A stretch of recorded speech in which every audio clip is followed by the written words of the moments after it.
It's good to have you with us. You're watching Biz Malaysia, where it's all things business and all eyes are on ASEAN in this fast-moving world.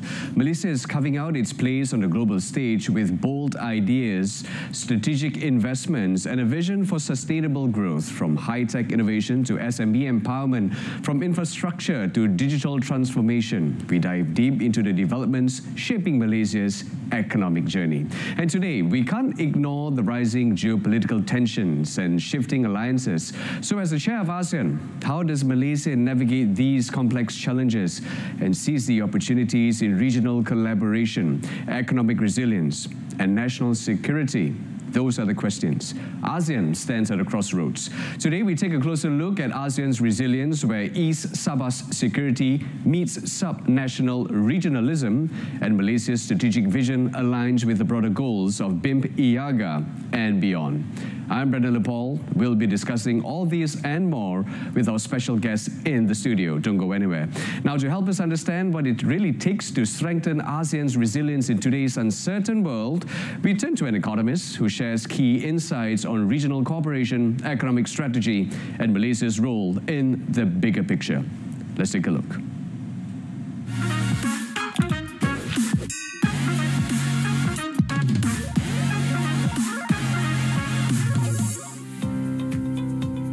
Alright, so ASEAN today is no longer a small market, and we can say it is the third largest in Asia, and of course it's the fifth largest in the world. And of course, in this era of global uncertainty because of the trade tensions and of course of the technology shift and everything, the question is, how do we strengthen ASEAN resilience and ensure sustainable growth? One of ASEAN's greatest strengths, of course, is the large populations. With over 670 million people, right? The region has a growing middle class and productive workforce, making it one of the most dynamic consumer market in the world. Another strength is ASEAN strategic location, sitting right in the heart of the global trade routes. The region serves as a critical hub for supply chains and logistics. Equally important is ASEAN consistent economic growth and integration. I think with the collective GDP exceeding $4 trillion US, ASEAN continues to attract foreign investment to initiatives such the ASEAN Economic Community and the Regional Comprehensive Economic Partnership, RCEP. So looking ahead, ASEAN should focus on several key priorities to build greater resilience. This is my opinion. First, the digital economy and innovations. By embracing e-commerce, fintech, and of course the artificial intelligence and everything, I believe ASEAN can unlock new engines of growth. Second, of course, the green and sustainable development. Investing in renewable energy and adopting stronger ESG practice will ensure the region long-term competitiveness. And third, connectivity and inclusivity. Enhancing both digital and physical infrastructure, I believe this reducing development gaps among member states will strengthen ASEAN as a community. With this strong and forward-looking priorities, ASEAN is well poised not just to withstand global challenges, but to emerge as even more influential economic powerhouse. The future is ASEAN.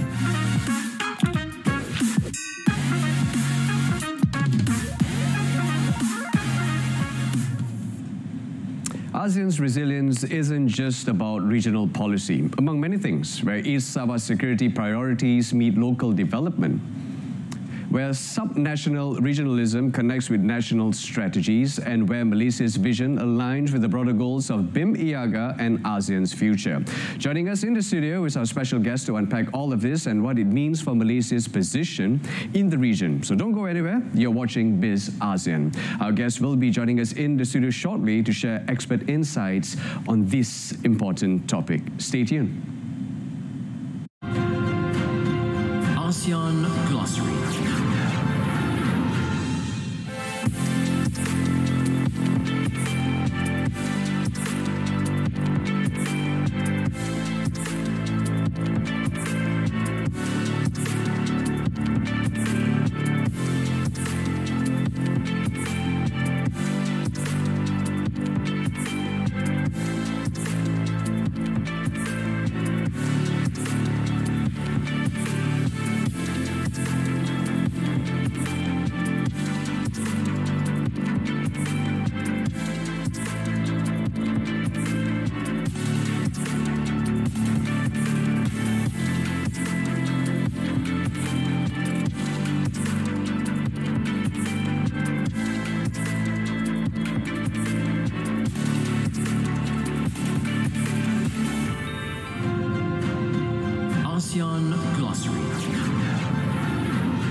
Thank you for staying with us. Now, in the face of rising geopolitical uncertainty, ASEAN's strength lies in unity, strategy, and regional cooperation. Today on Biz ASEAN, we explore how resilience is being built where East Sabah security, BIM IAGA development, and subnational regionalism come together with Malaysia's strategic vision for the region. How is ASEAN preparing for the future? Now let's find out. Joining us in the studio, we have Arif Adi Putra Adwa, Research Associate Institute for Development Studies. Thank you so much for joining us here on Biz ASEAN. All right, thanks so much, Brendan, for having me. Before we head on down to the questions, some of the pressing questions that we have for you right now, Arif.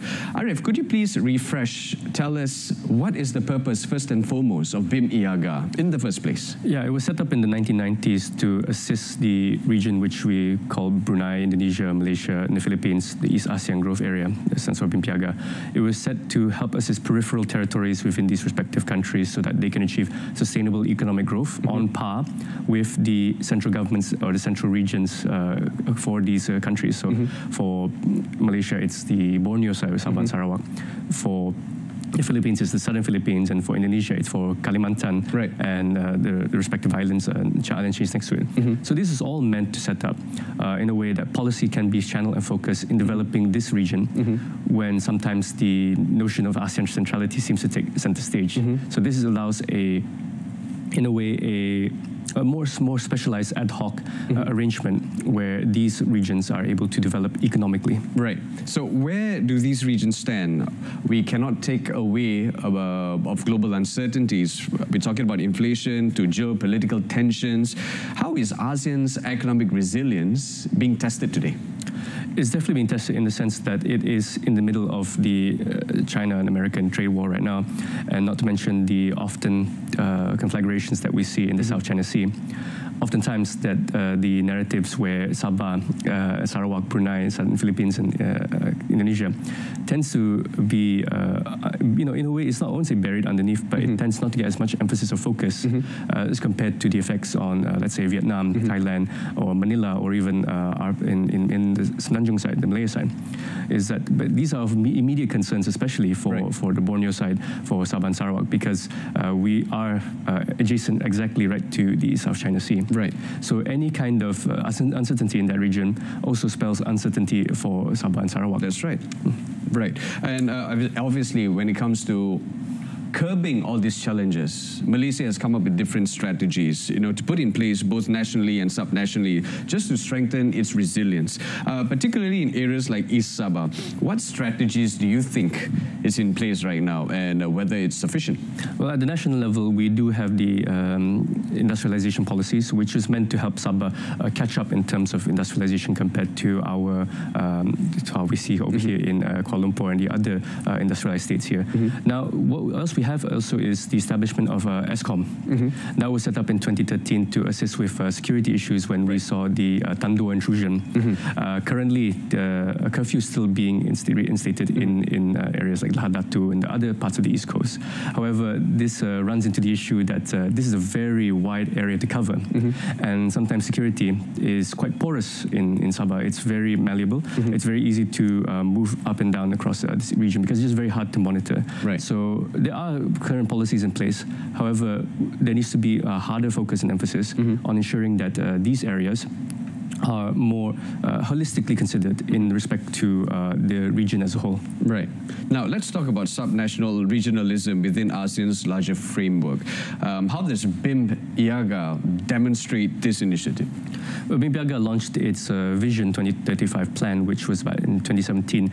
It was supposed to set our roadmap, strategies and ideas and solutions to pressing issues of economic concern to these peripheral regions. That was about to finish up at 2025. So there's going to be another round of considerations of what is BIM IAGA's vision for the next 10 years, for the next 20 years. However, when we talk about ASEAN and sub-regionalism, that tends to elicit some kind of criticism, especially from, which goes back to the idea of ASEAN centrality. When we think of ASEAN, we don't think of the territories that make up part of the member states. We think of them in respect to their capital cities, the administrative capitals. When we think of Malaysia's role in ASEAN, we don't think, very rarely we conjure up images of Sabah and Sarawak. A lot of it is conjured up images of Kuala Lumpur. The same goes for the Philippines. When we think of the Philippines' role role in ASEAN, we think of Manila immediately. Right. But we do not consider a lot of the peripheral regions, which are very diverse and do not share the same economic or even demographic dispositions compared to the rest of the country. Right. You know, when vision comes to place, we are talking about 10 years, 20 years, and probably even beyond that. Would you think, in your own opinion, BIM IAGA, if you take a look, for an example, you just mentioned that 2025, they will pave another roadmap for the future, maybe 10 years, maybe 20 years. Do you think that it's a little bit too long to realize that goals and vision, in your own opinion? I don't think it's more so realizing that vision. It's exactly what that vision is going to be. Because we've seen that BIMPIAGA for Malaysia side is under the purview of the Economic Ministry. So it's a federal body, it's a federal agency, but even though we do have our own state bodies as well for it, a lot of the decision making on the BIMPIAGA side, even though it was set up for economic inclusivity, is still very much federal dominated. It's still, but that's fair enough, because the on foreign policy is still under the purview of the federal government. However, when looking at BIMPIAGA's role in the future, is how can BIMPIAGA leverage its position as a peripheral economic arrangement to give more agency to the regions that they are administering. For example, can we say BIMPIAGA can start pursuing the same notion as a special economic zone that Johor and Singapore is experiencing? That is an arrangement between the Johor state and the Singapore government. Right, that's right. Can we start to look towards a more cohesive and more integrated BIMPIAGA in the way that arrangements of economic concern, let's say Sabah can go to Kalimantan, Sabah can go to Manila to have, or even the Southern Philippines to have these formal agreements and formal negotiations without that much oversight from their respective central governments. We've seen Sarawak doing this now, sending out their envoys all across the area to assert its regional presence. Right. Can we see that playing out in the future? That is what I would like to see as a vision for BIMPIAGA. Fantastic. Thank you so much for actually talking to us and explaining your visions and your aspiration. Now let's come back, Arif, to the key issues in East Sabah. You just mentioned as well, situations in Lahad Datu, so on and so forth. So how does strengthening maritime and border security, how does it contribute to economic stability? The problem with the maritime security on that part of Sabah is that we have instances of migration which are undocumented. So we would have instances where we have undocumented individuals crossing through the maritime border into Sabah, undocumented. We do not know how much are there. So it's hard to us to plan economic priorities if we have this element of illegal migration. Not to mention that this does not bode well for a lot of investor confidence, especially in the East Sabah region, which definitely requires a lot of resources to be channeled into. So when this does not paint a good picture of governance, it does affect Sabah's image as a way for investment, as an investment hub. Now, we do have bodies that do focuses on this, such as Sabah Invest and other kinds of bodies. However, resolving the security issue is very, very difficult. Like I said, the borders are extremely porous. You have to monitor a huge stretch of coastal regions. And that comes to highlight a weakness in terms of governance from Sabah side. When it comes to the ideas and conceptions of securitization, we think of security in the very conventional sense, is where we deploy security forces, civil defense forces, right, to patrol and observe the region.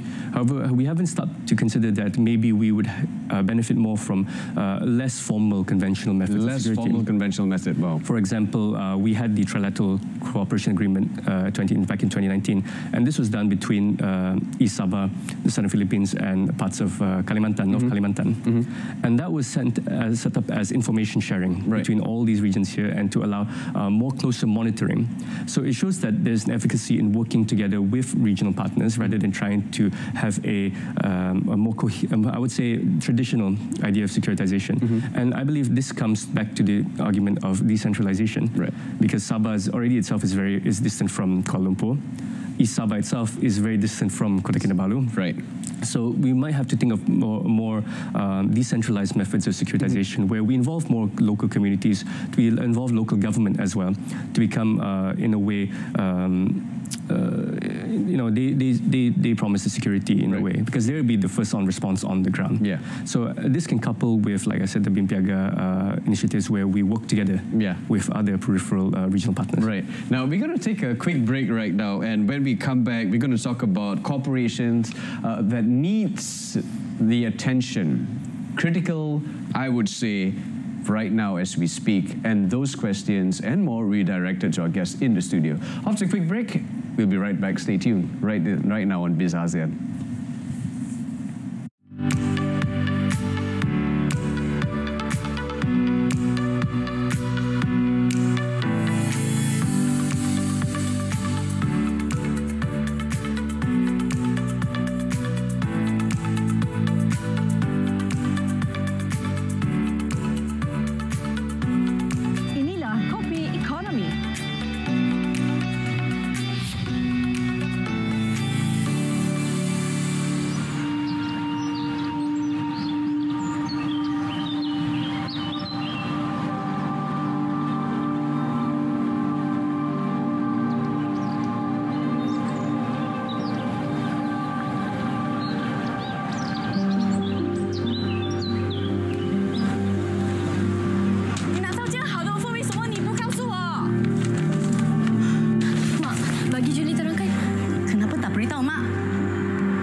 Welcome back to Biz ASEAN. We are here in the studio talking to Arif Adi Putra Anwar, and coming back to some of the questions that we have for him on Biz ASEAN is the critical areas right now, Arif, that we cannot look away or shy away from.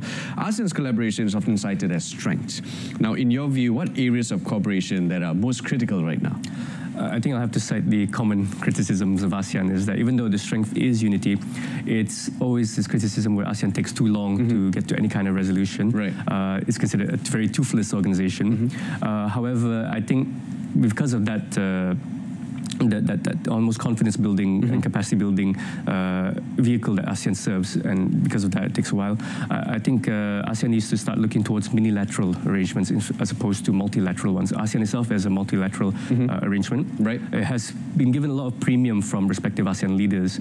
However, not a lot of stock has been given to the sub-regional minilateral arrangements, like I mentioned, BIMPIAGA or the Trilateral Cooperation Agreement.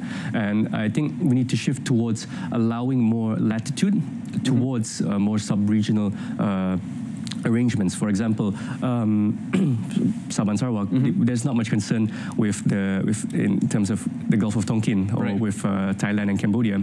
Indonesia's concerns may not be so pertinent when it comes to Vietnam and China, right? So in a way, it's how can we have more ad hoc arrangements? Right. Where we can focus, we have more devolved bodies to focus on economic development without requiring so much oversight at the central level. So that is one concern there is one point, a suggestion that ASEAN could look into. However, our Prime Minister, that's Sri Ibrahim, has voiced his criticism for unilateralism a few years back at the UN General Assembly, saying that it seeks to unravel already established multilateral arrangement like ASEAN, as it's considered an existential threat. However, it's not. I would say I would have to disagree with that, because when we have more oversight, let's say Sabah has more oversight with its regional engagements, it allows it to chart a path that is more Borneo-centric. Okay. It is more focused and localized in a way that it doesn't require consideration so much at the central level. Like I said, let's say ASEAN and Malaysia, ASEAN makes the decision to focus on Thailand. Okay. Sabah and Sarawak, what is their concern really of Thailand? They would have to follow that national direction, right? Correct. That's Whereas they can be focused on the Borneo side of things, the Kalimantan side, the Southern Philippines side of things. Okay, fantastic. Now, looking ahead, of course, we talk about opportunities, especially when it comes to ASEAN, when it comes to its vision. But what opportunities can ASEAN leverage to not just, like you said, withstand shocks, but also thrive in more in this uncertain global landscape?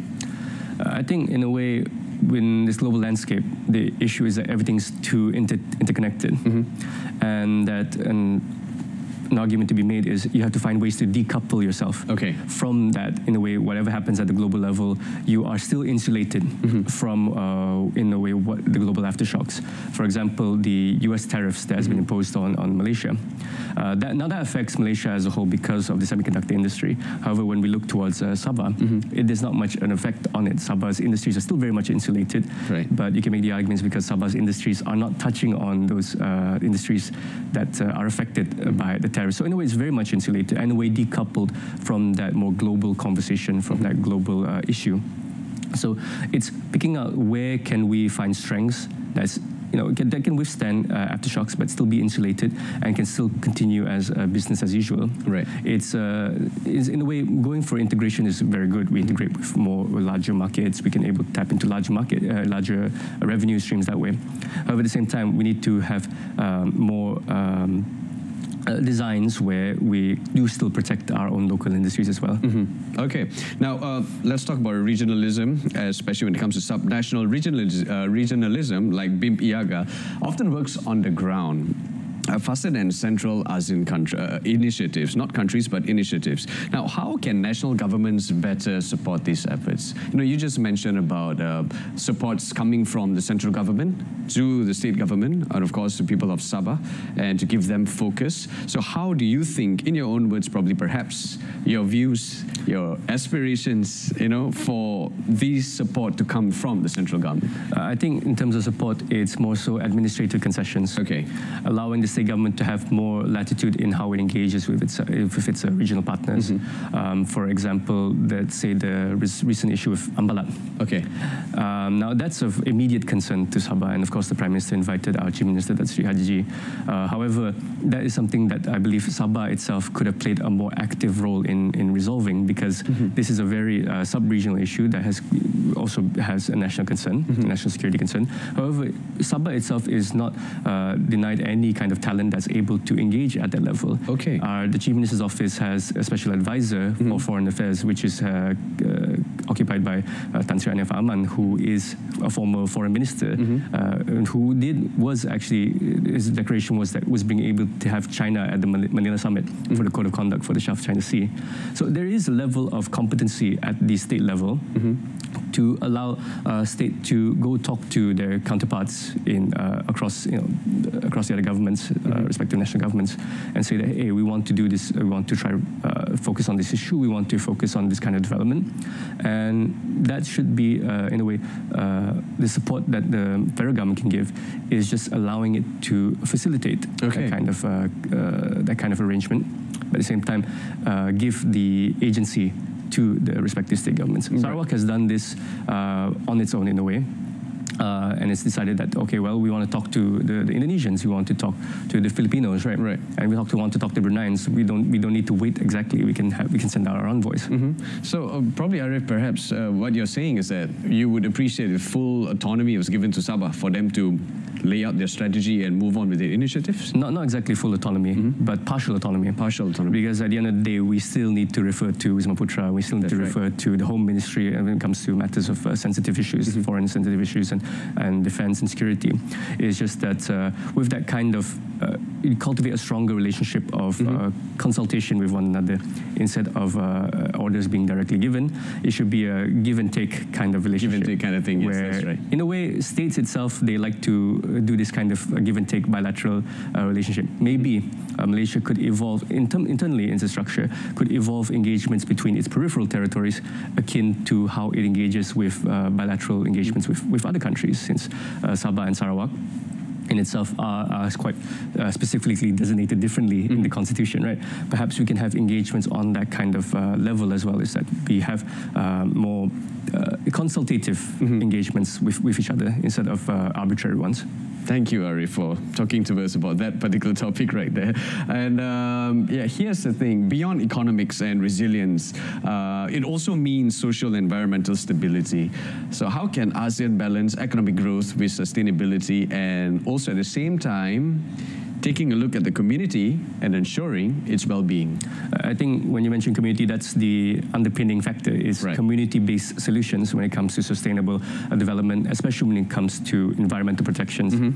We've seen a few case studies in the southern Philippines where where community-based solutions with regards to timber extraction, when it comes to redevelopment of extracted forests, has shown that if it's led at a community level, there's a lot of sustainable revenue where the value is retained within that particular community itself. Right.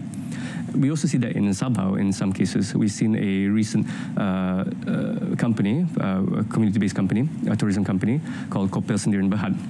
So what they've done is that they've set up homestays within protected areas, reserved areas, and they've made sure that the operation is involving the immediate local community. And they recently made a revenue of about 1 million ringgit, which is shared completely within the community itself. There's no extraction of that value or of that money out towards companies that comes here for the purpose of extraction. Right. That value is retained. The communities are involved in preservation of the areas that they're operating in because they have a better knowledge of the areas itself. So maybe it's these kinds of community-based solutions that we need to promote even more. Now, ASEAN has a lot of these forestry summits, all these agricultural working groups, right? Okay. Which is great. And I think more of that should be focused on the states that are willing to take this up. Nice. Sabah definitely is showcasing its strength in this. Okay. I mean, one last point is that Sabah is Malaysia's carbon sink. Nice. So maybe we should give more attention there. Nice. Arif, it's a pleasure having you on the show. Unfortunately, we ran out of time, so thank you so much for joining us right now. As ASEAN navigates an increasingly complex global landscape, resilience isn't just about responding to challenges, it's about building stronger foundation for shared growth, security, and also collaboration. From East Sabah to the BIM-IAGA corridor, and through deeper subnational and regional cooperation. Till then, I'm Brother Paul. This is Disantuni.